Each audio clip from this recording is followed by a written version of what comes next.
Hey everybody, Will and Jake here at the state capitol, where we've had a really busy week. We've had a couple of big days here. We had Farm Bureau Day at the Capitol, where there were members roaming the halls talking about issues. We had Georgia 4-H Day, where there were nearly 700 kids in the Capitol wearing their green jackets.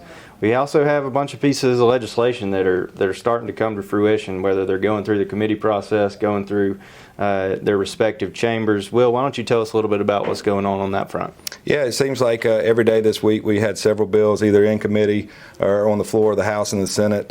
So that work is really taking off. We saw SB420 as well as HB 1093 brought up in committee process dealing with foreign ag land ownership. 1093 passed out of the House Ag Committee. SB 420 by Senator Anna Vitarte was a hearing only in regulated industry, so that will continue to be debated.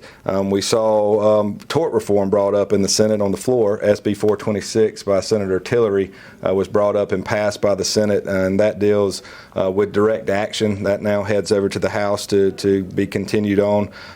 We saw the Senate wrapping up work on the amended budget for FY24. The House has now taken up the issue of FY25 appropriations, which is extremely important to a lot of our partners and state agencies, as well as University of Georgia and other colleges and universities in the state.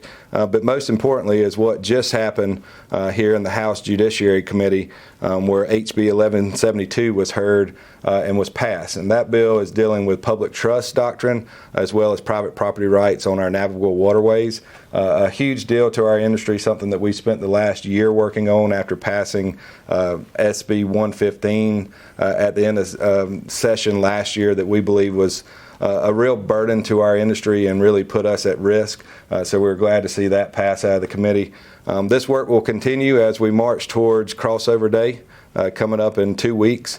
So we'll be continuing to make sure that we're fighting for our industry and working hard every day for our members.